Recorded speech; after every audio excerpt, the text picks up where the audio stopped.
Welcome to the celebration. We have come a long journey, a 10-year journey. Many of you have been a part of it. Some of you have come along the way throughout that journey. Welcome to this celebration today. We look forward to this time. In 2002, a decision was made to birth a new church in the western suburbs. So in July of 2002, people from 3 different churches came together for a sending service that launched us in a few days the following week with 40 people into a Western Hills school in an air-conditioned room where we began the first service, and that was the humble beginnings of where we came from. A lot has taken place since then. I think I counted at one point we had been in over 60 places during the last 10 years before we settled in our new home in Justin Drive.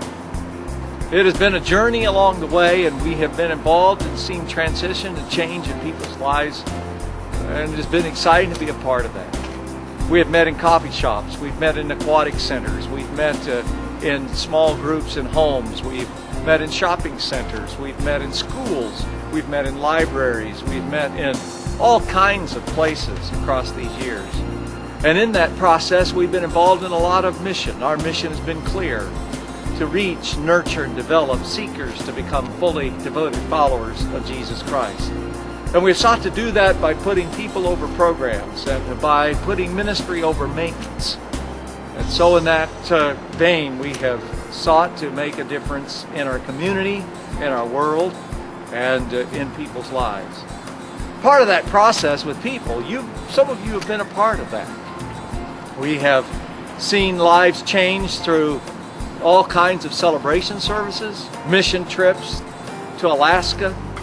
And Greater Life in these 10 years has literally given over $1 million to ministry. That's almost hard to believe, isn't it? 100,000 of that just for world evangelism and missions for 700 missionaries in 159 world areas.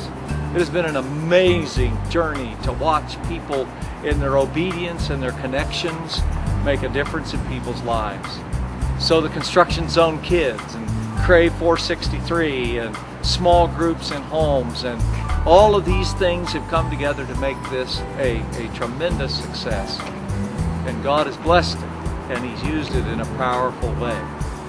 And when you think about that journey, it is good for us to eventually come to a high place and to take a look back at our history.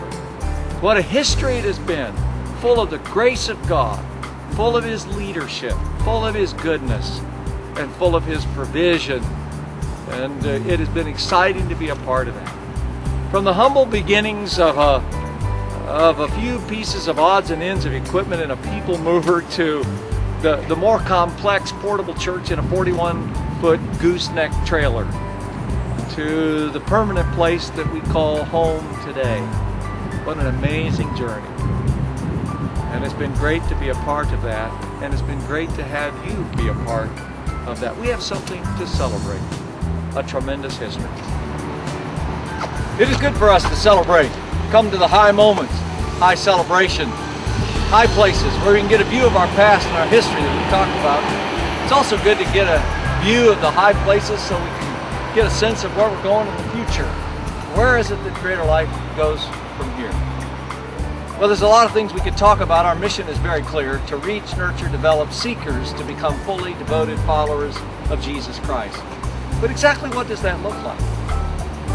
Where do we go? What does it specifically begin to look like? Well, I'd like to strongly suggest to you where we go with this future. I have a vision for Greater Life. And it's not so much activity as it is about becoming a person, a certain kind of person. And I have 4 things that I dream for every one of us to become. First of all, that every person in Greater Life who comes into Greater Life would become a disciple of Jesus Christ. That's first and foremost a relationship with Christ. What would happen if everyone became a devoted follower of Jesus Christ, a disciple? And I want to challenge you to not only become a disciple, but what would happen if every disciple became involved in ministry. You found your gift, you found your personality, your shape, your match, and began to live out your ministry in your job, in your lifestyle, in your hobbies, living out a ministry that connects with lost people. And what if every person not only found a ministry, but every disciple was intentional about creating relationships with lost people and being able to point them to Christ? And what if every disciple who builds relationship with lost people and who finds their ministry was reproducing themselves for the future? What would take place? Well, that becoming would then usher us into doing. And it begins to define the kinds of things that we would do. Because if every person was doing those four things, then we would have church in the marketplace. We might start a daycare. We might be involved in teaching and creative arts and ministry and music, actually teaching others to become involved in those kinds of ways, using those ministries. We might become involved in some mission trip. We might become involved with foster children. We might become more involved in helping people get free of both the victims and the perpetrators of domestic violence. We might develop all kinds of ministries, and it would define the kind of building where we go and where we go, because some of you sitting right here today have expertise in real estate and business that would help us to move forward, and using that ministry we can make it happen.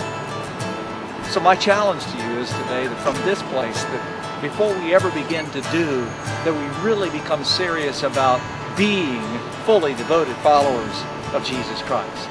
And when we do that, things begin to happen.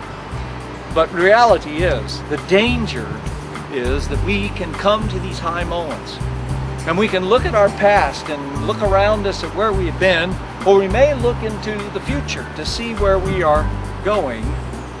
But some people, like this parking garage, park on the vision, or they park on their past. I want to challenge you today, as a Greater Life congregation, let's not look out over the horizon at our past and just celebrate. Let's not just look at the vision at a distance, but let's take it to the street. Let's move beyond the vision and beyond our past and create the future and begin to get involved. Well, I want to challenge you not to park.